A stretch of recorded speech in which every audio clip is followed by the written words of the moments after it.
जय जय रघुवीर समर्थ श्रीमत दासबोध दशक 9वा गुणरूप नाम समास 5वा हनुमान निरसन नाम। श्रीराम समर्थ। या विश्वाची रचना गुण रूप यांच्यातून झाली असं आपण समजतो, पण वास्तव तसं नाहीये हे आपण या गुणरूप दशकातून समजून घेत आहोत। ब्रह्मांडाची निर्मिती कशी झाली हा विचार करू लागल्यास निराकार निर्विकल्प अशा संज्ञांच्या आधारे आपण कल्पना करू लागतो, पण ब्रह्मस्वरूपामध्ये कल्पनेला मुळी थाराच नाहीये। अनुमान म्हणजेच एखादी गोष्ट आहे किंवा नाही या द्विधा अवस्थेमुळं ब्रह्मांडाविषयीची खरी संकल्पना आपल्या अंतरंगात उतरत नाही। त्यामुळं गुणरूपाच्या आधारे आपण तिला मनात स्थिर करू पाहतो, मात्र आपल्या मनाला उन्मन करून या गुणरूपयुक्त ब्रह्मांडाच्याही पलीकडं अमर्यादपणे विस्तारलेल्या परमात्म्याचं दर्शन करण्याचे आणि त्याची अनुभूती घेण्याचे प्रयत्न आपण समर्थांच्या मार्गदर्शनाखाली करत आहोत।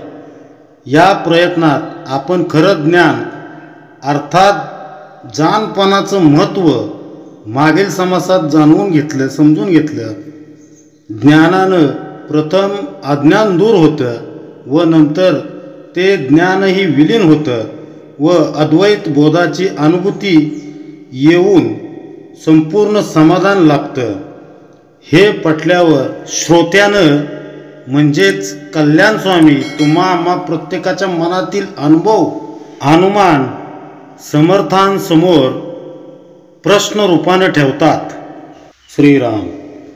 पिंडासारिकी ब्रह्मांड रचना नये आमुच्या अनुमाना प्रचित पाहता नाना मते भांबावती।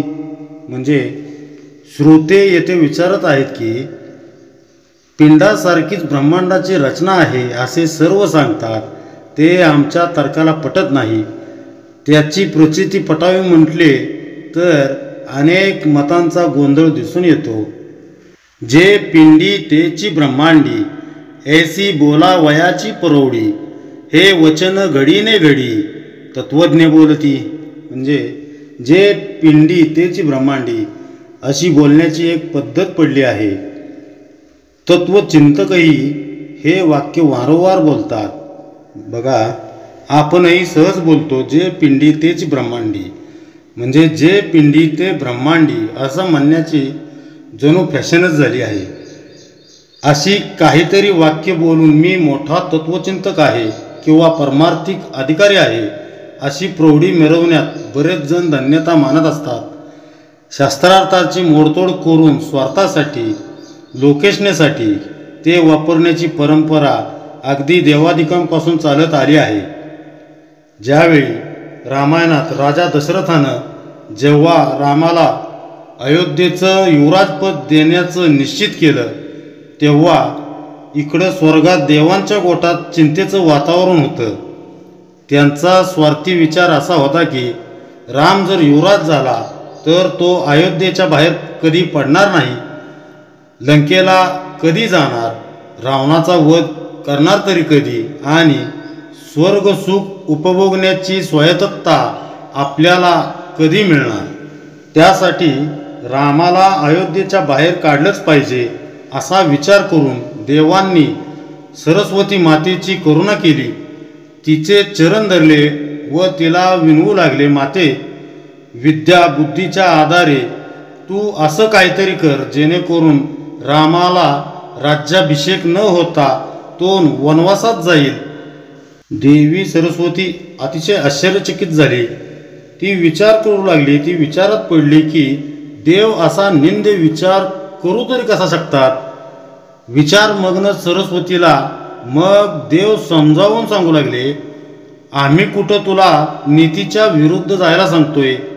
राम तर प्रत्यक्ष ब्रह्म आहे, त्याला स्वतःचं असं सुखदुःख नाहीच। अयोध्येत राहिला काय आणि वनात राहिला काय, त्याच्यासाठी दोन्हीही सारखंच। आता उरला मुद्दा तो त्यांच्याबरोबर असणाऱ्या लोकांचा. राम वनवासात गेल्यावर त्यांना दुःख वाटेल याची काळजी तू करू नकोस, कारण ते तर आपापलं प्रारब्ध घेऊनच जन्माला आलेत. प्रारब्धवश त्यांना दुःख भोगावं लागणार असेल तर ते भोगू दे. त्यांना दुःख भोगायला लागेल याची तुला चिंता करण्याची गरज नाही. तुला त्याची चिंता कसली आहे? त्यामुळं रामाला तू पहिल्यांदा अयोध्येतून बाहेर काढ. रामाला अयोध्येतून बाहेर कसं काढता येईल हे तू बघ. देवांचा हा विचार ऐकून सरस्वती मातेला वाटलं असेल की देव राहतात उच्च स्थानी, पण त्यांचे विचार किती खालच्या पातळीवरचे आहेत. याच पद्धतीनं शास्त्रार्थाची मोडतोड करून स्वार्थासाठी त्यांचा उपयोग करून घेणारी अनेक मंडळी आढळतात.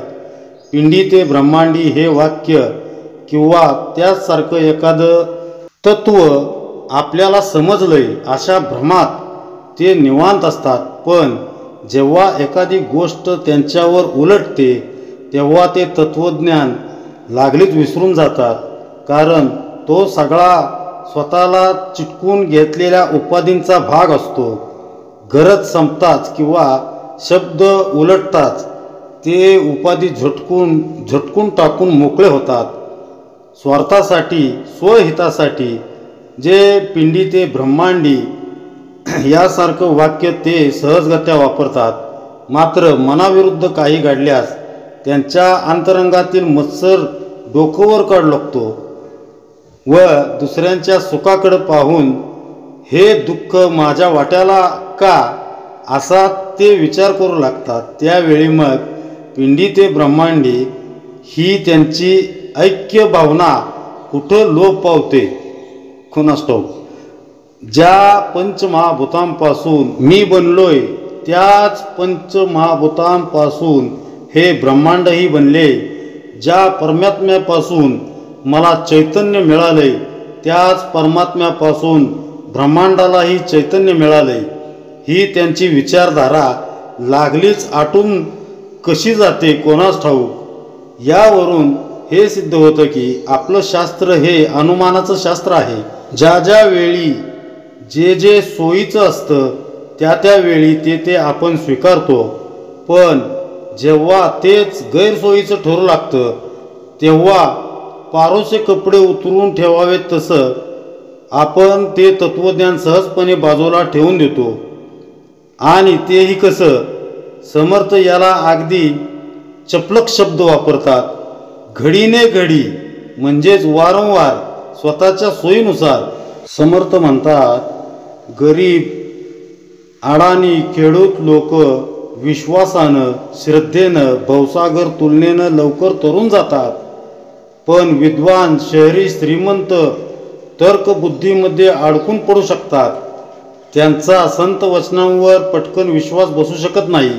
त्यामुळं अशा दांभिक लोकांची तऱ्हा कशी होते हे सांगताना समर्थ लिहितात, पिंड ब्रह्मांड एक राठी, ऐसी लोकांची लोकधाटी, परी प्रत्ययाचे परिपाठी, तगो न सके. म्हणजे पिंड ब्रह्मांड यांचे व्यवहार एकसारखेच असतात असे बोलण्याची लोकांची एक रीत झाली आहे. पण हे म्हणणे प्रत्ययापुढे टिकत नाही. म्हणजे तत्वज्ञान पुस्तकात वाचताना फार छान वाटतं, पण ते जेव्हा जीवनात उतरवण्याची वेळ येते तेव्हा ते आपल्या पचनी पडलंय किंवा कसं ज्याची त्याला जाणीव होतेच होते. पण जो परमार्थात कृतीत येत नाही, व्यवहारात उपयोगी पडत नाही, तो परमार्थ नाहीच. पिंडी ते ब्रह्मांडी हे वाक्य सत्य असेल तर तो माझा नित्य व्यवहार झाला पाहिजे, आणि जर व्यवहारात येत नसेल तर ते असत्य असायला पाहिजे. संतांनी त्याची अनुभूती घेतली तर मग आपल्यालाही परमार्थ या उक्तीच्या आधारे कृतीत परिवर्तित व्हायला नको का? संत आपल्या लौकिकाकडं न पाहता आपल्यातील अंतरात्म्याला पाहतात, म्हणूनच ते सर्वांवर निखळ प्रेम करू शकतात. साधन प्रयोग संतांनी प्रथम स्वतःवर करून पाहिला. तो सोपा, योग्य आहे याची खात्री करूनच त्यांनी त्याचा आपल्याला उपदेश केला. संतांनी आयुष्यभर नामाचा संग केला. तेच नाम त्यांनी आपल्याला दिलं व ते नित्य घेण्याचा आर्जवही त्यांनी केला. अनुभवाविना शब्द पांडित्य म्हणजे केवळ पाण्यावरील बुडबुडे, केवळ कल्पनेचा खेळ. अनुमानाबद्दलचा असा सुस्पष्ट विचार समर्थ अगदी परखडपणे व्यक्त करताना संतांना शरण गेल्यास त्याची प्रचिती आपल्याला कशी येऊ शकते हे पुढे सांगतात. पिंडी ते ब्रह्मांडी हे केवळ अनुमान म्हणून स्वीकारण्यापेक्षा त्या तत्वाची प्रचिती घेऊन ते स्वीकारणं परमार्थात केव्हाही श्रेयस्कर ठरतं. पण होतं काय, अनुमान लावत जीव शब्दजालात अडकतो व पिंडी ते ब्रह्मांडी या तत्वाचा जीवनात सर्रास वापर करताना त्या दडलेल्या रहस्याला मात्र तो जीवनात काही केल्या उतरू शकत नाही. त्यामुळं या समासातून समर्थ आपल्याला परमार्थाकडे बघण्याचा एक विशाल दृष्टिकोन प्रदान करू इच्छितात. आपल्या जीवनाकडं किंवा परमार्थाकडं पाहण्याची तर्कप्रधान व विवेकप्रधान अशी दोन प्रमुख अंग आहेत. जीवन व्यवहारात प्रत्येक गोष्ट तर्काच्या आधारे समजून घेणं ही मनुष्याची स्वाभाविक प्रवृत्ती आहे किंवा तर्कवादाशिवाय व्यवहार चालणं अशक्यच असतं. त्यामुळं तर्कवादी, व्यवहारकुशल अशा जीवांचा भगवंताच्या अस्तित्वाविषयीचा दृष्टिकोन तर्कवादी राहणं हे ओघानंच आलेलं असतं. प्रत्येक गोष्ट जोपर्यंत बुद्धीला समाधानकारक उत्तर देऊ शकत नाही तोपर्यंत मनुष्याचा तर्क हार मानत नाही. व्यवहार व परमार्थाकडं तर्कप्रधानतेनं बघण्याचा हा एक भाग झाला. दुसरा भाग आहे तो विवेकप्रधानतेचा, अर्थात श्रद्धेचा, अतूट विश्वासाचा. परमार्थात काही भक्त तर्कप्रधान तर काही विवेकप्रधान दृष्टिकोनाचे असतात. मात्र ते भगवंताची भक्तीच करत असतात. त्यांना दिलेलं साधन करत असतात, नाम घेत असतात. तर्कप्रधान भक्त त्यांच्या ध्येयाप्रत पोचू शकत नाहीत. मात्र विवेकप्रधान भक्त भगवंतापर्यंत लीलया जाऊन पोचतो. ससा आणि कासवाच्या शर्यतीची गोष्ट तर आपल्या सर्वांना ठाऊकच आहे. शर्यत सुरू होताच त्याला झोप लागते. कासव मात्र संत गतीनं ध्येयावरील लक्ष विचलित होऊ न देता सशाला मागं टाकून शर्यत जिंकतं. तर्कवादी मनुष्य चिकित्सेमध्ये अडकून त्या सशासारखा झोपी जातो, तर विवेकवादी मनुष्य संत वचनांवर विश्वास ठेवून तर्कांच्या जाळ्यात न अडकता सावकाश भगवंतापर्यंत पोचतो. तर्क आणि विवेक यात अजून एक मूलभूत फरक आहे. तर्क श्रद्धा, अश्रद्धा व अंधश्रद्धा यांचा खात्मा करून टाकतो. तर्कवादी मनुष्य सहसा कुणावर विश्वास ठेवत नाही. त्याला प्रत्येक गोष्टीचा पुरावा लागतो. भक्तीच्या मार्गानं जात असताना त्याला अश्रद्धा व अंधश्रद्धा या दोन्ही गोष्टी खटकतात. पण तर्कानं त्या दूर करण्याच्या नादात तो स्वतःच्या भक्तीतील श्रद्धेचाही गळा घोटून टाकतो. तर्कप्रधान भक्तीचं हे एक मोठं वैफल्य आहे. परिणामस्वरूप तर्कवादी श्रद्धा दरिद्री बनतो. उलट विवेकप्रधान भक्त अश्रद्धा व अंधश्रद्धा या दोन्हींचा निष्पात करतोच, पण त्याचवेळी त्याच्या भक्तीतील श्रद्धेला तो बळकटी आणत असतो. विवेकप्रधान भक्ती त्याच्या जीवनात अंधश्रद्धेला फिरकू देत नाही. ज्या भगवंतावर, ज्या तत्वावर अपार विश्वास आहे त्याला तडा जाऊ द्यायचा नाही, असा विचार विवेकप्रधान भक्तांच्या मनात सदैव जागृत असतो. म्हणून भगवंत प्राप्तीसाठी भक्ती मार्गात विवेकाची अत्यंतिक गरज आहे, अत्यंतिक गरज असते. कारण तर्काच्या आधारे गेल्यास फक्त चिकित्साच पदरी पडते. परमार्थात चिकित्सा एका टप्प्यापर्यंतच करावी. जीवनात काही गोष्टी आहेत तशा स्वीकाराव्या लागतात. त्याचा नसता शब्दच्छल करू नये. तर्कवादी मनुष्य जेव्हा पिंडी ते ब्रह्मांडी हे तत्व चिंतनासाठी घेतो तेव्हा प्रथमतः त्याचा तर्क विचारच चालू होतो. वेळोवेळी अनुमान काढण्यात तो गर्क होऊन जातो. विवेक प्रधान भक्त मात्र समर्थांनी संतांनी सांगितलंय ना, मग ते तसंच असणार. त्यावर मी अजून वेगळं चिंतन करून काय साधणार आहे असा विचार करतो. अशी विवेकी भक्ती श्रद्धेच्या शरणागतीच्या मार्गानं भगवंतापर्यंत जाते. पिंडी ते ब्रह्मांडी हे तत्व बुद्धीला पटावं तरी कसं, या विवेचनातून तर्कवादी जीव पिंडाचा व ब्रह्मांडाचा बारकाईनं विचार करू लागतो. पण हे अवलोकन करत असताना त्याचा मी तसाच राहतो हे त्याच्या ध्यानी येत नाही. त्यामुळं पिंड ते ब्रह्मांड हा सेतू काही सांधला जाऊ शकत नाही. रावणाबरोबर युद्ध टाळण्याचा प्रभू रामांनी बराच प्रयत्न केला, पण युद्ध अटळ आहे हे दिसतात लंकेत पोचण्यासाठी समुद्रावर सेतू बांधला गेला. यातून एक असा अर्थ निघतो की या सेतूद्वारे प्रभू रामांनी लंकेतील राक्षसांना उद्धार करून घेण्याची एक संधीच देऊ केली होती. प्रत्यक्ष भगवंतच त्यांच्याकडे येऊन उद्धाराचा मार्ग निर्माण केला असं म्हटलं तरी ते योग्यच दिसेल. आजही भगवंत आपल्या जीवनात सेतू बांधण्याचा प्रयत्न करतायत, पण आपल्या दृढ श्रद्धेअभावी आपले अनाठाई तर्कच या सेतू बंधनात अडथळे ठरत आहेत. जीवातून शिवापर्यंतचा सेतू उभारण्यात आपला अहम हा मोठा अडथळा ठरू पाहतोय. तो जीव शिवाच्या ऐक्यामध्ये बाधा उत्पन्न करतोय.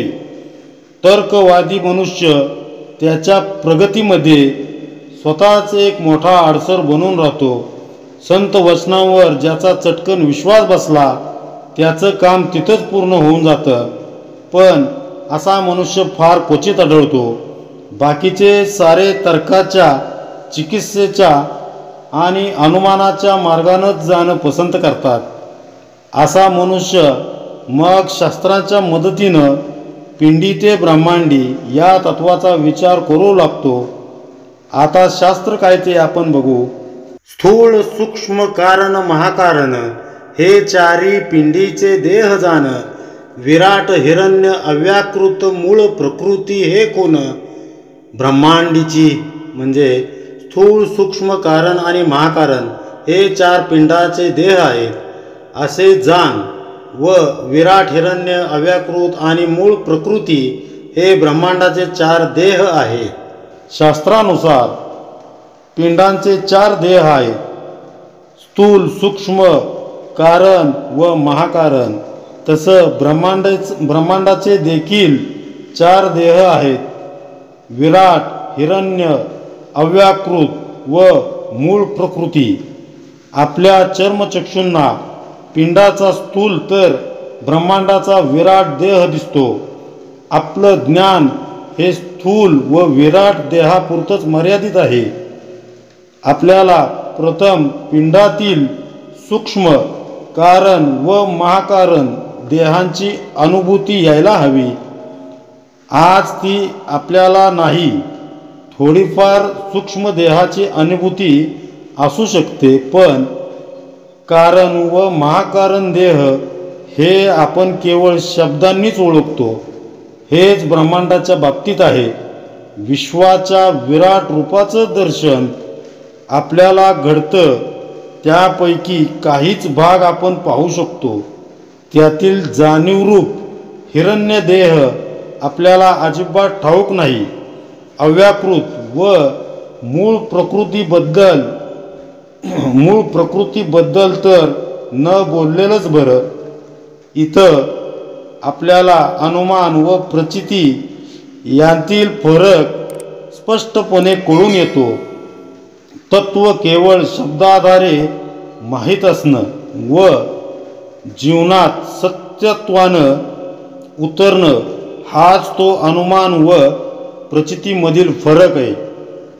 पिंडी ते ब्रह्मांडी या तत्वाची प्रचिती संतांना अनुभूतीद्वारे आलेली असते. पिंड व ब्रह्मांडाचं अवलोकन करणारा त्यांचा मी पूर्णपणे विसर्जित झालेला असतो. त्यामुळं त्यांचा पिंड ब्रह्मांडामधील सेतू सहजच बांधला जातो. ही बाहेरून सिद्ध करण्याची गोष्ट नव्हे. जे सत्य सहज तत्व आहे त्यात आपला मी मुळं अडथळा आला आहे. मी शुल्लक ठेवून पिंडी ते ब्रह्मांडी या तत्वाचं चिंतन करणं म्हणजे हवेत बाण मारल्यासारखंच आहे. त्यामुळं समर्थ पुढे म्हणतात, हे शास्त्र धाटी जाणावी परी प्रचित कैसी आणावी. प्रचित पाहता गथा गोवी होत आहे. म्हणजे शास्त्रामध्ये या प्रकारचे वर्णन आहे हे खरे, पण याची प्रचिती कशी घ्यावी. प्रचिती घेण्याचा प्रयत्न केला की सर्व गोंधळ होतो. म्हणजे बघा समर्थांना काय म्हणायचे, अनुभूती नसल्यामुळं शास्त्रामधील वर्णन आपल्याला काल्पनिक वाटतं. संतांचे प्रचितीचे बोलही आपल्याला पटत नाहीत. का व्हावं असं. आपल्याला शास्त्राधार सहजपणे का बरं स्वीकारता येत नाहीत. आजच्या प्रगत वैदिक शास्त्रानं मनुष्य देहाचा फार बारकाईनं अभ्यास केला आहे, पण स्थूल देहात आणखी 3 देह आहेत असं संशोधन किंवा निरीक्षण केल्याचं कुठंच का आढळत नाही. एक्सरे, CT स्कॅनसारख्या चाचण्यांनी सूक्ष्म देहाचं पृथक्करण करणं विज्ञानाला का बरं अशक्य व्हावं. सूक्ष्म देहच दिसत नाही तिथं कारण महाकारण देह केव्हा सापडणार. दृष्टीस पडणाऱ्या या विराट सृष्टीच्या अस्तित्वाला शास्त्राधार आहे. सूर्यकिरणांच्या ऊर्जेनं धरती सुजलाम सुफलाम होते. सौरमालेतील ग्रह त्यांच्या कक्षेत फिरत आहेत. सूर्यामुळं ऋतुमान आहे. असं असताना यात हिरण्य, अव्याकृत, मूळ प्रकृती हे इतर देह कुठून आले. हे आपले तर्क आहेत. आणि तेच पिंडी ब्रह्मांडीच्या सेतूमधील अडसर आहेत. अजून एक तर्क असा येऊ शकतो की जे पिंडात तेच ब्रह्मांडात हे क्षणभर जरी मी मान्य केलं, म्हणजे पिंडात जसं अंतकरण आहे तसं ब्रह्मांडाचं अंतकरण श्री विष्णू आहे. पिंडात मन आहे तसं ब्रह्मांडाचं मन चंद्र आहे. पिंडात बुद्धी आहे तसं ब्रह्मांडात ब्रह्म आहे. पिंडात चित्त आहे तसं ब्रह्मांडात नारायण आहेत. पिंडात अहंकार तसं ब्रह्मांडात रुद्र आहे. हे आपण ग्रंथातून संत वचनातून ऐकलं आहे, पण त्याची प्रचिती आपल्याला आहे का. आपले तर्कच आपल्याला पुन्हा एकदा प्रश्नांच्या खाईत लोटतात. ब्रह्मांडाचं अंतकरण श्री विष्णू, तर मग श्री विष्णूचं अंतकरण कोण. नारायणानं चित्तरूपात ब्रह्मांडाचा ठाव घेतलाय, मग नारायणाचं चित्त ते कोणतं. याचं उत्तर तितक्याच रहस्यतेनं देताना समर्थ पुढे सांगतात, पिंड आहे अंतकरण तरी ब्रह्मांडी विष्णू जाण. पिंडी बोली जे ते मन तरी ब्रह्मांडी चंद्रमा. वक्ता म्हणतोय की पिंडात अंतकरण असते तसा ब्रह्मांडात विष्णू जाणावा. पिंडात मन म्हणतात तर ब्रह्मांडात चंद्रमा आहे. पिंडी बुद्धी ऐसे बोलीजे तरी ब्रह्मांडी ब्रह्मा ऐसे जाणीजे. पिंडी चित्त ब्रह्मांडी ओळखीजे नारायणू म्हणजे पिंडात जशी बुद्धी तसा ब्रह्मांडात ब्रह्मा जाणावा, पिंडात चित्त तसा ब्रह्मांडात नारायण आहे. पिंडी बोली जे अहंकार, ब्रह्मांडी रुद्र हा निर्धार, ऐसा बोलीला विचार शास्त्रांतरी. म्हणजे पिंडात अहंकार तोच ब्रह्मांडात रुद्र आहे हे निर्धारपूर्वक शास्त्रामध्ये सांगितले आहे. म्हणजेच पिंडात ज्याला अहंकार म्हणतात त्याला ब्रह्मांडात रुद्र म्हणतात. या रुद्राचा महारुद्र म्हणजेच आपले सद्गुरू, ज्यांच्या चरणी लागून आपल्या पिंडातील अहंकार त्यांना समर्पण करावा. पिंडातला अहंकार संपला की पिंड ते ब्रह्मांड यातील अडथळाच दूर होतो. ब्रह्मांडातील रुद्र अर्थात शिव परमात्म स्वरूप होऊन जातो. पिंड ब्रह्मांड या शब्दांचा पोकळ उहापोह करणं, त्यावर अनुमान काढत बसणं हेच दुर्दैवानं आज ज्ञानाचं लक्षण समजलं जातंय. पण केवळ अनुमानानं पदरी घोर निराशाच पडते. हनुमान रूपी सद्गुरूंचे संतांचे चरण धरले तरच त्या तत्वांची प्रचिती अनुभूती येते. ही प्रचिती आपल्या जीवनात काय बदल घडवू शकते किंवा काय बदल घडवून आणते ते बघूया. रुद्रांचा रुद्र असणाऱ्या महारुद्राला अर्थातच सद्गुरूंना शरण जाणं, त्यांच्या चरणी आपल्या अहंकाराचं संपूर्णपणे विसर्जन करणं हाच पिंडी ते ब्रह्मांडी या तत्वाच्या प्रचितीचा अनुभूतीचा मार्ग आहे. हे आपण समजून घेतलं मग या तत्वाची प्रचिती आले आहे. हे ते तत्व अंगी चांगलं मुरलंय, ते आपल्या आचरणाचा भाग बनलंय हे ओळखावं कसं, याचंच मोठं सुंदर विवेचन समर्थ आता करत आहेत. हनुमान निरसन नाम समासाकडे वरवर पाहिल्यावर आपल्याला केवळ कल्पना विस्तार आहे, हा केवळ कल्पना विस्तार आहे. कदाचित कल्पनेच्या दलदलीत आपण फसत आहोत असं वाटू शकतं. मात्र आपल्या कल्पनेच्या अस्ताव्यस्त विस्तारलेल्या फांद्यांना छाटण्यासाठीच समर्थांनी या समासाची रचना केलेली आहे.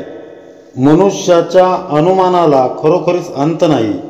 एक वेळ मनुष्य संपेल पण त्याचे संशय शंका कधी संपणार नाहीत. सतत चिकित्सा करत का, कशाला असे अनेक प्रश्न त्याच्या मनात पिंगा घालत असतात. अर्थात आपली ही चिकित्सा वृत्ती चुकीची नाही आहे. समर्थ ती मारूही पाहत नाहीत. पण त्याच वेळी आपण अनाठायी चिकित्सेपोटी अनुभूतीपासून दूर जाऊ लागलो तर आपलं कल्याण कसं होणार याची काळजी समर्थांना सारखी सतावत असते. समजा एखाद्यानं योगासनावर लिहिलेल्या अनेक पुस्तकांचा अभ्यास केला, त्यातील तज्ज्ञांशी चर्चा करून त्यांची मतं आजमावली, फायदे तोटे समजून घेतले व या साऱ्यांचं उत्तर संकलन करून एक नवीन पुस्तक छापलं. दिग्गजांकडून त्याच्या या उपक्रमाचं कौतुक झालं. त्या पुस्तकांचा प्रचंड खपही झाला. पण एवढं होऊन त्या मनुष्यानं एकही योगासन करून बघितलं नाही तर त्या साऱ्या खाटाटोपीचा त्याच्या शारीरिक तंदुरुस्तीसाठी काही उपयोग होईल का? काहीच उपयोग होणार नाही. कारण ते आचरणात न आणता केवळ योगासनावरील अनुमान एकत्रित करण्याचंच काम त्यानं केलं होतं. त्यामुळं समर्थ आपली ही अनुमान लावण्याची वृत्तीच उकळून देऊ पाहत आहेत. आपण अनुमान कल्पनेच्या अंगानंच दासबोधात उतरू पाहतो. आपलं परमार्थिक शिल्प दृष्टिकोन बदलून शरणागतीच्या पथावर ते आपल्याला घेऊन येत आहेत. या समासाचं चिंतन करताना समर्थांना नेमकं काय सांगायचं आहे, त्यांचा विचार प्रवाह आपल्याला कोणत्या दिशेनं घेऊन चालला आहे असे अनेक विकल्प मनात येण्याची शक्यता आहे. या समासात समर्थ पिंडी ते ब्रह्मांडी या तत्वाविषयी अनेक अनुमानं आपल्यासमोर ठेवत आहेत. पण त्याची स्पष्ट उत्तरं काही देत नाहीत. तरीही आपली ही अनुमानं ज्या चित्तात उत्पन्न होतात त्या चित्तात स्वस्थता निर्माण करण्याच्या दृष्टीनं ते प्रचिती म्हणजे काय, प्रचिती आली ते तपासायचं कसं आदी गोष्टी समजावून सांगत आहेत, जेणेकरून अनुमान लावण्याची आपली वृत्ती हळूहळू कमी होऊ लागेल. तरी कोण विष्णूचे अंतकर्ण, चंद्राचे कैसे मन, ब्रह्मयाचे बुद्धी लक्षण मज निरोपावे. म्हणजे यावर परत श्रोता विचारत आहे की विष्णू म्हणजे अंतकरण कसे, चंद्र म्हणजे मन कैसे आणि ब्रह्मदेवाला बुद्धी का म्हणतात ते मला सांगावे. नारायणाचे कैसे चित्त, रुद्र अहंकाराचा हेत, हा विचार पाहून नेमस्त मज निरूपावा. म्हणजे चित्त म्हणजे नारायण कसा आणि रुद्राला अहंकार म्हणण्यात काय हेतू आहे या संबंधी सर्व विचार मला सांगावा. प्रचित निश्चयापुढे अनुमान, जैसे सिंहापुढे आले स्वान, खऱ्यापुढे खोटे प्रमाण होईल कैसे.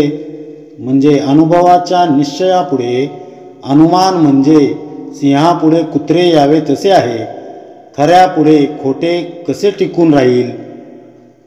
परी यास पारखी पाहिजे, पारखीने निश्चय लाहिजे, परीक्षा नसता राहिजे अनुमान संशयी. म्हणजे पण हा निवाडा परीक्षावंत व्यक्तीशिवाय होऊ शकत नाही. जो पारखी असतो तोच ठामपणे सांगू शकतो, त्याला परीक्षा करता येत नाही. ज्याला परीक्षा करता येत नाही तो अनुमान करीत संशयग्रस्त होऊन राहतो. बघा समर्थ काय म्हणतायत, सिंहापुढे कुत्र्याची किंमत ती काय, तसं प्रचितीतून आलेल्या निश्चयात्मक ज्ञानापुढं तर्काधिष्ठित अनुमानाची किंमत ती काय असणार. प्रचितीचं महत्त्व खरा पारखी जाणकारच जाणतो, अन्यथा परीक्षेविना मनुष्य संशयाच्या जाळ्यात गुरफटून जातो. प्रचिती आलेल्या अर्थात पारखी मनुष्याला कुठल्याही अनुमानाची गरज नसते. काही वक्ते कुठलंही टिप्पण समोर न ठेवता एखाद्या विषयावर अगदी अस्खलितपणे तासनतास बोलतात, कारण तो विषय त्यांनी आत्मसात केलेला असतो. त्याची प्रचिती त्यांच्याजवळ असते. त्या विषयातील अडचणी सोडवण्यासाठी त्यांची आंतरिक चेतनाच त्यांना मार्गदर्शन करते. त्याकरिता त्यांना बाह्य उपाधीची बिलकुल गरज भासत नाही. परमार्थातही हेच सूत्र लागू पडतं. समर्थ पुढे म्हणतात, विष्णू, चंद्र आणि ब्रह्मा, नारायण आणि रुद्रनामा या पाचांची अंतकर्ण पंचके आम्हा स्वामी निरूपावी. म्हणजे विष्णू, चंद्र, ब्रह्मा, नारायण आणि रुद्र यांना ब्रह्मांडाचे अंतकरण पंचक का म्हणतात ते तुम्ही आम्हाला समजून सांगावे. येथे प्रचित है प्रमाण, न लगे शास्त्राचा अनुमान, अथवा शास्त्री तरी पाहोन प्रत्ययो आणावा. म्हणजे वक्ता यावर म्हणतोय की या जगात अनुभव हा श्रेष्ठ प्रमाण मानला पाहिजे. शास्त्रांच्या अनुमानाला काही अर्थ नाही, अथवा शास्त्र ग्रंथात जरी पाहण्यात आले तरी तसा अनुभव येणे आवश्यक आहे. प्रचितीनं ओथंबलेल्या वाणीत अहंकार नसतो, अनुमान नसतं. केवळ सत्वर उत्तर देण्याची उर्मी नसते, तर त्या वाणीत असते केवळ अपार करुणा. संतांची करुणा त्यांच्या वाणीद्वारे जीवांच्या शंकांचं निरसन करून त्यांना भगवंताकडे वळवीत असते. त्यांची वाणी त्यांचं बुद्धी कौशल्य ज्ञान प्रदर्शन करणारी नसते, तर जीवाचं कल्याण साधू पाहणारी सहज ओघवती रसाळ अमृतवाणी असते.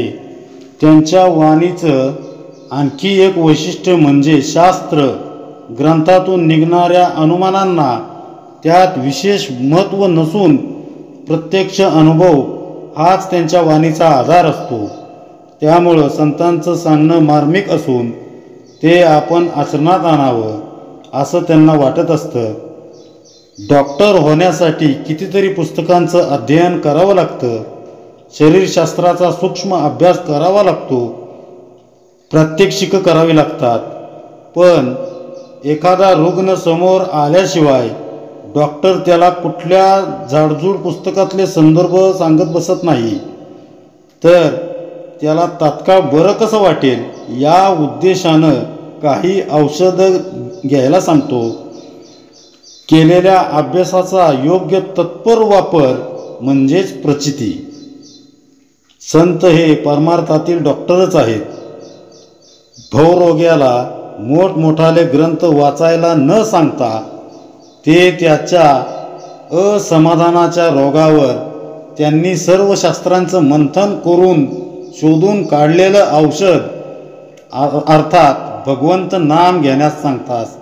म्हणून संतांच्या सप्रचितीयुक्त वाणीला नीट समजून घ्यायला हवं असे समर्थ सांगतात. प्रचिती विनजे बोलणे ते अवघेची कंटाळवाने, तोंड पसरून जैसे सुने रडवून गेले. म्हणजे प्रत्यक्ष अनुभव वाचून जे सांगितले जाते ते सर्व कंटाळवाने वाटते. एखादे कुत्रे तोंड पसरून रडू लागले ते जसे ऐकवत नाही तशी आपली स्थिती होते. म्हणजे तोंड पसरून कुत्रं रडत असेल तर ते आपल्याला नकोसं वाटतं. काहींना तो अपशकुन वाटतो. तसं अनुभवाविना बोलणं हे कंटाळवाणं शुष्क वाटतं. पिंडी ते ब्रह्मांडी या तत्वावर अनेक जण सात्विक अहंकारातून बोलतात. वेगवेगळ्या ग्रंथातून अनुमान काढतात, शास्त्रांचे संदर्भ देतात. पण हे सारं प्रचितीविना घडतं. हे समजून घेण्यातच या समासाचं मर्म दडलं आहे. मौन, शांती हे प्रचितीचं बोलणं आहे. परमतत्व आहे, हे सत्यच आहे, ते केवळ आहे. त्याला सिद्ध करण्यास आणखी कुठल्या आधाराची गरज नाही. अंतरंगातील मळब हटले, ज्ञानाचा प्रकाश पडला की ते सत्य उमगतं व पिंडी ते ब्रह्मांडी हा विस्तारच मुळात कल्पना विलास असून हे अवघं चराचर एका भगवंतानं व्यापून उरलंय याची खात्री पटते. शब्दांच्या आधारे द्वैत नाही असं सांगणंही एक अनुमानच आहे. शरीराचा एखादा अवयव शरीरापासून जसा अलग होऊ शकत नाही, तसं पिंडी ते ब्रह्मांडी हे तत्व शब्दांच्या आधारे मांडून त्यातील साम्य दाखवणं म्हणजे शुष्क अनुमानांच्या राशी ओतण्यासारखं आहे. अनुमानांच्या आधारे शास्त्री पंडित त्याचं स्पष्टीकरण देण्याचा प्रयत्न करतीलही, परंतु खरे जाणकार पारखी काय करतात हे समर्थ पुढे सांगतायत. तेथे काय हो ऐकावे आणि काय शोधून पाहावे, जेथे प्रत्ययाच्या नावे शून्याकार. म्हणजे जेथे प्रत्ययाच्या अनुभवाच्या नावाने शून्याकार असतो तेथे काय हो ऐकायचे आणि शोधून तरी काय पाहायचे. अवघे आंधळेची मिळाले तेथे डोळसाचे काय झाले, अनुभवाचे नेत्र गेले तेथे अंधकार. म्हणजे जेथे सर्व आंधळेच जमलेले असतात तेथे डोळसाचे काय चालणार. अनुभवाचे नेत्र नसले की सर्वत्र अंधकारच भासणार. नाही दुग्ध नाही पाणी, केली विष्ठेची सारणी तेथे निवडायचे धनी ते एक डोंबकावळे. म्हणजे जेथे दूध व पाणी एकत्र केलेले असते तेथे पाण्याचा त्याग करून दूध ग्रहण करायला नीरशीर विवेकी राजहंसाची आवश्यकता असते. संत हे राजहंसासारखे सारासार विवेकाने दृश्य सृष्टीचा त्याग करून आत्मवस्तू ग्रहण करतात. पण जेथे दूधही नाही आणि पाणीही नाही तेथे राजहंसाचे कामच नाही. जेथे केवळ विषयरूपी विष्ठेचे अस्तित्व आहे तेथे निवड करण्याला डोमकावळेच योग्य असतात. आपुले इच्छेने बोलिले पिंडा ऐसे ब्रह्मांड कल्पिले परिथे प्रचितीस आले कोण्या प्रकारे. म्हणजे ज्याला जशी इच्छा झाली तशी कल्पना त्याने केली आणि त्याप्रमाणे बोलण्यास सुरुवात केली. त्याचप्रमाणे पिंडाप्रमाणे ब्रह्मांडाची कल्पना केली. पण ते प्रचितीला कशा प्रकारे आणावे हे कोणी सांगत नाही. म्हणून हा अवघाच अनुमान अवघे कल्पनेचे सन भलीन घ्यावे आडसन तस्करी घ्यावे. म्हणून हे सर्व बोलणे अनुमानाचे आहे, सर्व काल्पनिक आहे, शब्दारण्य आहे. भल्या माणसाने आडरानात शिरू नये. चोर असतात तेच आडरानात शिरतात. कल्पून निर्मिले मंत्र देव ते कल्पना मात्र देव नाही स्वतंत्र मंत्राधीन. म्हणजे निरनिराळ्या लोकांनी कल्पना करून मंत्र निर्माण केले व त्याचप्रमाणे देवही कल्पनेने निर्मिले. ते देव स्वतंत्र नसतात तर मंत्रांच्या अधीन असतात. येथे न बोलता जाणावे बोलणे विवेका आणावे आंधळे पाऊली ओळखावे विचक्षणे. म्हणजे या गोष्टी अधिक स्पष्ट करून सांगण्याची आवश्यकता नाही. यातील अभिप्राय विचाराच्या योगे शहाण्यांनी जाणून घ्यावा. आंधळ्याच्या चालण्याच्या पद्धतीवरूनच हा आंधळा आहे हे शहाणी माणसे ओळखतात. बघा, चालण्यावरून एखादी व्यक्ती आंधळी आहे हे शहाणी माणसं ओळखतात. तसं बोलणं अनुभवाचं आहे, प्रचितीचं आहे किंवा नाही हे ओळखूनच ते प्रमाण मानावे. संतांचे बोल हे अनुभूतीचे असल्यामुळे ते थेट अंतकरणाला भेटतात, आपल्या वृत्तींना मुळापासून हलवतात. त्यावेळी पिंडी ते ब्रह्मांडी हे तत्व अनुमानाचं न राहता त्याची आपल्याला प्रचिती येऊ लागते. असं हे अनुमान निरसनाचं शास्त्र समर्थ त्यांच्या रोकड्या प्रचिती भरल्या वाणीनं आपल्याला समजून सांगत आहेत. पिंडात म्हणजे देहात जे जे काही आहे ते सारं विस्तारानं ब्रह्मांडात आहे. हे सिद्ध कसं करायचं, ते आपल्या प्रचितीला कसं येऊ शकतं. वास्तविक जे सत्य आहे ते ज्ञान प्रकाशात प्रचितीला येतच, मात्र अज्ञानाच्या काळोखात ते सत्य आपण अनुमानाच्या आधारे सांगण्याचा प्रयत्न करतो. म्हणून उपरोक्त प्रश्न उपस्थित होतात. अनुमान बऱ्याचदा विपर्यस्तही असू शकतं. त्यामुळं ते सत्यापर्यंत अर्थात भगवंतापर्यंत पोचू शकत नाही. अशा चित्रविचित्र अनुमानांच्या आधारे आपण पिंडी ते ब्रह्मांडी हे तत्व जाणण्याचा प्रयत्न करतो. हे तत्व तर शब्दांच्या पलीकडचं आहे. त्याला शब्दांचा स्पर्श देखील सहन होत नाही. ती प्रचितीची आचरणात आणण्याची अवस्था आहे. ती संत प्रवृत्तीची उन्नत जीवनशैली आहे. कशी असते ही अवस्था? त्याचं असं आहे, आपल्या ज्या ज्या देहाधिष्ठित जाणीवा संवेदना आहेत त्या सर्व विश्व मनालाही लागू आहेत. आपण मात्र मी म्हणजे देह या संकुचित भावनेनं त्या जाणीवांना देहाच्या अवतीभोवती जकडून ठेवलं आहे. सद्गुरूंनी आपल्याला दिलेलं साधन नाम आपल्या वृत्तींना व्यापक बनवते. परब्रह्मापर्यंत जाण्यासाठी आपल्या वृत्ती जितक्या लांब रुंद असतील तितक्या त्या अधिक फायद्याच्या. हे सूत्र आपण मागं अभ्यासलं आहेच. साधनेमुळं जसजशी आपली वृत्ती व्यापक होऊ लागते तसतशी आपल्या देहबुद्धीशी समरस झालेल्या मनाला विश्व मनाची जाणीव होऊ लागते. साधन तीव्र होऊ लागलं की देहाला चिकटलेलं मन उन्मन होऊन विश्व मनाशी एकदा का तदाकार झालं की पिंडी ते ब्रह्मांडी यामधलं द्वैतच विरून जातं. ही संकल्पना सत्य असली तरी शब्दांच्या साह्यानं ती सिद्ध करता येऊ शकत नाही. या संकल्पनेविषयी रामायणात महाभारतात आलेली काही उदाहरणे आपण बघू. छोट्या रामरायाला स्नान घालून कौशल्येनं त्याला पाळण्यात झोपवलं. मग देवाला नैवेद्य दाखवण्यासाठी म्हणून ताट घेऊन ती देवघरात गेली.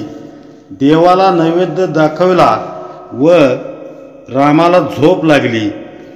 रामाला झोप लागली आहे ना हे पाहण्यासाठी ती पाळण्याजवळ आली. बघते तर काय, राम पाळण्यात नाही. ती धावतच देवघरात देवाला प्रार्थना करायला आली असताना रामराया देवाला ठेवलेला नैवेद्य स्वतः ग्रहण करत होता. ती स्तब्ध झाली. तिने पुन्हा पाळण्याकडे आली असता छोटा राम पाळण्यात शांत झोपी गेलेला तिला दिसला. हा सगळा प्रकार बघून ती एकदम स्तब्ध होऊन शांत झाली. तिनं प्रभूंचे चरण धरले. तेव्हा रामरायानं खुदूखुदू हसत तोंड उघडलं. तेव्हा कौशल्येला रामरायाच्या मुखात अखिल ब्रह्मांडाचं दर्शन झालं. परमात्मा सगुण देह धारण करून आला म्हणजे पिंडात आला. त्या पिंडामध्ये तिला संपूर्ण ब्रह्मांडाचा विस्तार पाहायला मिळाला. तसेच महाभारतात कुरुक्षेत्रावर अर्जुनाला उपदेश केल्यानंतर श्रीकृष्णांनी त्याला विराट रूप दाखवलं. तेव्हा अर्जुनानं स्वतःचीच अनंत रूप ब्रह्मांडात पसरल्याचं पाहिलं. त्याचप्रमाणे श्रीकृष्ण लहान असताना एकदा त्याने माती खाल्ली असावी असं यशोदेला वाटलं, म्हणून तिनं कृष्णाला तोंड उघडायला सांगितलं. बाळकृष्णानं तोंड उघडताच यशोदेला अवघ्या ब्रह्मांडाचं दर्शन झालं. पिंडी ते ब्रह्मांडी ही संकल्पना आपल्यासारखे अज्ञानी लोक नीट समजून घेत नाहीत. पण ज्याची श्रद्धा बळकट आहे त्याला ते सहजगत्या समजतं, उमगतं. मात्र हे तत्त्व श्रद्धापूर्वक स्वीकारण्यात मोठा अडसर आहे. तो मनुष्याच्या बुद्धीचा आणि त्याच्या तर्काचा. आपला तर्क असा असतो की ब्रह्मांडाचा विस्तार केवढा अवाढव्य आहे, अगाध आहे. त्यापुढं आपला देह म्हणजे एका कणाहूनही कमीच. तरीही आपल्या देहात ब्रह्मांडातील साऱ्या गोष्टी कशा? आपल्या मनातील शंका समर्थही जाणतात. ते पुढे सांगतात, जयास जैसे भासले तेने तैसे कवित्व केले, परी हे पाहिजे निवडले प्रचितीने. म्हणजे ज्याला जसे भासले तसे त्याने त्याचे वर्णन केले, पण अनुभव घेऊन त्यातील खऱ्या खोट्यांची निवड केली पाहिजे. ब्रह्मयाने सकळ निर्मिले, ब्रह्मयास कोणे निर्माण केले? विष्णूने विश्व पाळिले, विष्णूस पाळिता कवनू. म्हणजे ब्रह्मदेवाने सर्व सृष्टी निर्माण केली, पण त्या ब्रह्मदेवाला कोणी निर्माण केले? विष्णू विश्वाचे पालन करतो, पण त्या विष्णूचे पालन कोण करतो? रुद्र विश्व संहारा करता, परी कोण रुद्रास संवारिता? कोण काळाचा नियंता कळला पाहिजे. म्हणजे रुद्र सर्व विश्वाचा संहार करता आहे, पण त्या रुद्राचा संहार कोण करतो? काळाचा नियंता कोण आहे हे सर्व कळले पाहिजे. याचा कळेना विचार तो अवघा अंधकार, म्हणून या सारासार विचार करणे. म्हणजे जोपर्यंत याचा विचार कळत नाही तोपर्यंत सर्व अंधकार असतो. म्हणूनच सारासार विचार करणे आवश्यक आहे. बघा समर्थांनी काय सांगितले, सकळ सृष्टी ब्रह्मानं निर्माण केली, तर मग ब्रह्मास कोणी निर्माण केलं? विष्णू विश्वाचा पालन करता आहे, तर मग त्याचं पालन कोण करतं? रुद्र विश्वाचा संहार करतो, तर मग त्याचा संहार कोण करतं? हे सारं काळाच्या अधीन आहे, तर मग काळाचा नियंता कोण याची जोपर्यंत उत्तर मिळत नाही तोपर्यंत अज्ञानाचा अंधकार आहे हे समजून राहावं. तरी या साऱ्या प्रश्नांचा सारासार विचार करून खरं उत्तर ज्याला कळतं व ते अंतरंगात रुजतं त्याला त्या तत्वाची प्रचिती येते, अनुभूती येते. परंतु केवळ अनुमानानं या प्रश्नाची उत्तरं देण्याची घाई करणं म्हणजे आपली अहंता आहे. अहंताच आपल्याला विवेक विचार न करता लगेच व्यक्त होण्यास भाग पाडते. ब्रह्मांड स्वभावेची झाले, परंतु हे पिंडाकार कल्पिले. कल्पिले परी प्रत्यया आले नाही कदा. म्हणजे ब्रह्मांड हे अगदी सहजच निर्माण झाले, परंतु याला पिंडासारखे कल्पिले गेले. पण जर कल्पना केली तरी तसा अनुभव कधी आलाच नाही. पाहता ब्रह्मांडाची प्रचिती कित्येक संशय उठती. हे काल्पनिक श्रोती नेमस्त जाणावे. म्हणजे ब्रह्मांडाची प्रचिती घ्यावी म्हणून विचार जर करू लागले तर अनेक संशय निर्माण होतात. म्हणून श्रोत्यांनी हे सर्व काल्पनिक आहे हे नीटपणे जाणून घ्यावे. पिंडासारिखी ब्रह्मांड रचना कोण आणि तो अनुमाना. ब्रह्मांडी पदार्थ नाना ते पिंडी कैचे. म्हणजे पिंडासारखी ब्रह्मांड रचना आहे, पिंडासारखी ब्रह्मांडाची रचना आहे असे मानणारे अनुमानच करत असतात. ब्रह्मांडात अनेक पदार्थ आहेत ते पिंडात कोठे आढळून येतात. औट कोटी भूतावळी, औट कोटी तीर्थावळी, औट कोटी मंत्रावळी, पिंडी कोठे. म्हणजे ब्रह्मांडात 3.5 कोटी भूते आहेत, 3.5 कोटी तीर्थे आहेत, 3.5 कोटी मंत्र आहेत. पण पिंडात हे असणे शक्य नाही. 33 कोटी सुरवर, 88 सहस्र ऋषेश्वर, 9 कोटी कात्यायनीचा विचार, पिंडी कोठे. म्हणजे ब्रह्मांडात 33 कोटी देव आहेत, 88,000 ऋषीश्वर आहेत, 9 कोटी कात्यायनी आहेत. हे सर्व पिंडात कोठे आहे. चामुंडा 56 कोटी, कित्येक जीव कोट्यानुकोटी, 84 लक्ष योनींची दाटी, पिंडी कोठे. म्हणजे ब्रह्मांडात 56 कोटी चामुंडा आहेत, कित्येक प्रकारचे जीव कोट्यानुकोटी आहेत, एकूण 84 लक्ष योनींची दाटी झालेली आहे. हे पिंडात कोठे मावणार, हे पिंडात कोठे आहे. पहा समर्थ काय सांगतायत. ब्रह्मांडात असंख्य गोष्टी आहेत. 3.5 कोटी भूत, 3.5 कोटी तीर्थ, 3.5 कोटी मंत्र, 33 कोटी देव, 88,000 ऋषी, 9 कोटी कात्यायनी देवता, 56 कोटी चामुंडा, 84 लक्ष योनीमध्ये असणारे कोट्यावधी जीव. इतकं सारं एवढ्याशा पिंडात कसं काय सामावलं जाईल. हा मनुष्यबुद्धीचा तर्कवाद आहे. हे अनुमानाच्या आधारे शोधायचं म्हटल्यास आपण हतबल होतो. टोपीवाल्याची आणि माकडांची गोष्ट तर आपल्याला सर्वांना माहीतच आहे. टोपीवाल्यानं जसं डोक्यावर टोपी घातलेली बघून माकडांनी आपल्या डोक्यावर टोप्या घातल्या आणि टोपीवाल्यानं त्यांच्या डोक्यावरील टोपी काढली की लगेच माकडांनी त्यांच्या डोक्यावरची टोपी काढून फेकून दिल्या. तसं भगवंताचं विस्मरण होताच अज्ञानाची टोपी आपल्या नकळतपणे डोक्यावर चढते व त्यावेळी संपूर्ण ब्रह्मांडानं देखील दृश्याची टोपी चढवल्याचं आपल्याला वाटू लागतं. त्यामुळं द्वैत निर्माण होतं. पिंड ब्रह्मांड वेगळं दिसू लागतं. त्यामधील एक तत्वाचा अनुमानाच्या आधारे शोध घेत असताना त्या दोघांमध्ये वसणाऱ्या एकच एक स्वरूपाची प्राप्ती करून घेता येऊ शकते आणि त्यासाठी गरज असते ती केवळ सद्गुरू चरणी अनन्यतेनं शरणागत होण्याची.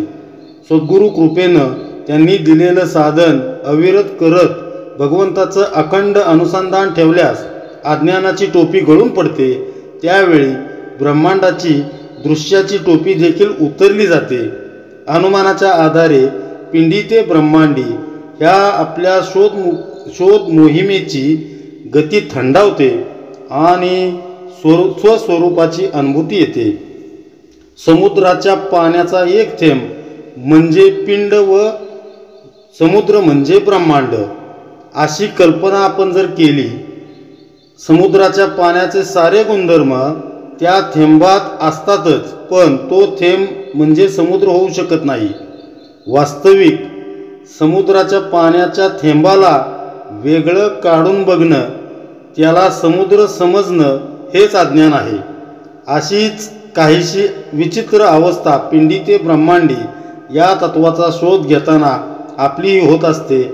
आणखीन एक उदाहरण जर बघितलं तर लोकरीचं स्वेटर विणत असताना छोटे छोटे अनेक चौकोन बनून तो स्वेटर तयार होतो.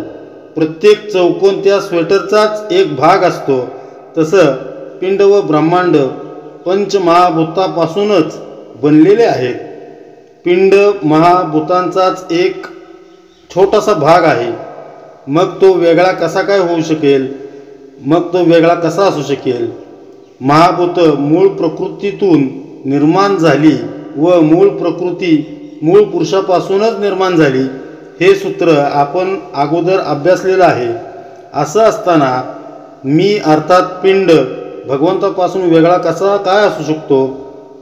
मी भगवंताचंच रूप असताना अज्ञानवश भगवंताला शोधण्याची आपल्याला जी तळमळ लागून आहे, त्याचं कारण म्हणजे आपण स्वतःचं मानलेलं वेगळं अस्तित्व, हेच ते द्वैत व त्यामुळं आलेलं अनुमान. द्वैतामुळंच तर आपल्याला वारंवार दुःख भोगावं लागतं. पुढे ब्रह्मांडी पदार्थ निर्माण झाले, प्रत्येकाकारे वेग आले, तेही तितुके निरोपिले पाहिजेत पिंडी. म्हणजे अशा ब्रह्मांडात विविध आकाराचे अनेक पदार्थ निर्माण झालेले आहेत, तितके पिंडात दाखवता येणारच नाहीत. जितुक्या औषधी तितुकी फळे, नाना प्रकारी रसाळे, नाना बीजे धान्ये सकळे, पिंडी निरूपावी. असंख्य औषधी, नाना प्रकारचे रसाळ फळे, नाना बीजे, सर्व प्रकारचे धान्ये पिंडात दाखवून देता येतील का? हे सांगता पूर्वेना तरी उगेची बोलवेना, बोलिले न येता अनुमाना लाजिरवाने. असे काहीतरी सांगितले तरी पुरे पडणार नाही. उगीचच बोलण्यात काही अर्थ नाही. जे वर्णन केलेले आहे त्याचा अनुभव आला नाही तर ते लाजिरवाने ठरेल. तरी हे निरूपिले नवचे, फुकट बोलता काय वेचे, कारणे अनुमानाचे कार्य नाही. म्हणजे तरी हे वर्णन करण्यात अर्थ नाही, फुकट बोलण्यात काय खर्च होते, म्हणून अनुमानाने बोलण्याने काहीच कार्य साधले जात नाही. पांचभूते ते ब्रह्मांडी आणि पांचची वर्तती पिंडी, याची पहावी रोकडी प्रचिता आता. म्हणजे ब्रह्मांडात पाचच महाभूते आहेत, तशीच ती पिंडातही पाचच क्रियाशील आहेत. याचा प्रत्यक्ष रोकडा अनुभव कोणीही घ्यावा. पांचभूतांचे ब्रह्मांड आणि पंचभूतिक हे पिंड, या वेगळे ते उदंड अनुमान ज्ञान. म्हणजे ब्रह्मांड हे पंचमहाभौतिक आणि पिंड ही पंचभौतिकच आहे. हाच पिंडी ते ब्रह्मांडी याचा खरा अर्थ आहे. इतर सर्व गोष्टी काल्पनिक आहेत. जितुके अनुमानाचे बोलणे, तितुके वनप्राये त्यागणे, निश्चयात्मकतेची बोलणे प्रत्ययाचे. म्हणजे अनुमानाचे जे काही बोलणे असेल ते वातीप्रमाणे त्यागावे. जे प्रत्ययाचे अनुभवाचे बोलणे असते तेच निश्चयात्मक असते. म्हणजे पिंड व ब्रह्मांडाच्या तुलनात्मक अभ्यासाला खरं तर काही अर्थच नाही. मी ब्रह्मांडाहून वेगळा आहे या वेगळ्या अस्तित्व जाणीवेचंच आपल्या अनुमानाचं, संदेहाचं मूळ आहे. संदेह संपला की अहंकार गळून पडतो व विश्वाच्या विराट स्वरूपाचं दर्शन घडतं. यासाठी समर्थ एकच उपाय सांगतात, तो म्हणजे अनुमानाचं बोलणं ओकारीप्रमाणे घाणेरडं वाटून ते त्यागून प्रत्ययाला येणाऱ्या निश्चयात्मक ज्ञानाचा स्वीकार करणं, पिंड ब्रह्मांडातील ऐक्य अनुभवण्यासाठी अज्ञानाच्या काळोखातून बाहेर यावं, अनुमानाचा धुडगूस थांबवून दोन्हीमध्ये पंचभूतांचाच खेळ चालू असतो याची रोकडी प्रचिती घ्यावी, असा आग्रह समर्थ धरत आहेत. पिंडी ते ब्रह्मांडी हा कल्पनाविलास एकदा का थांबला की जीवाची जाणीव कशी व्यापक बनते व तो सर्व जीवांच्या जाणीवेशी कसा एकरूप होतो याचं विवेचन समर्थांनी पुढील समासात केलेलं आहे. जेची पिंडी तेची ब्रह्मांडी, प्रचित नाही की रोकडी, पंचभूतांची तांतडी दोहीकडे. जे पिंडी ते ब्रह्मांडी याची रोकडी प्रचिती आता आली ना, दोन्हीकडे पंचमहाभूताचीच गर्दी वर्तलेली आहे. म्हणून देहीचे थानमान हा तो अवघाची अनुमान, आता एक समाधान मुख्य ते कैसे. म्हणून पिंड व ब्रह्मांड या दोन्हीतील देहांची स्थाने, प्रमाण इत्यादी सर्व अनुमान म्हणजेच काल्पनिक आहे हे जाणून घ्यावे. आता मुख्य खरे समाधान कसे ते पुढे पाहू. इति श्रीदासबोधे गुरुशिष्य संवादे अनुमान निरसन नाम. जय जय रघुवीर समर्थ.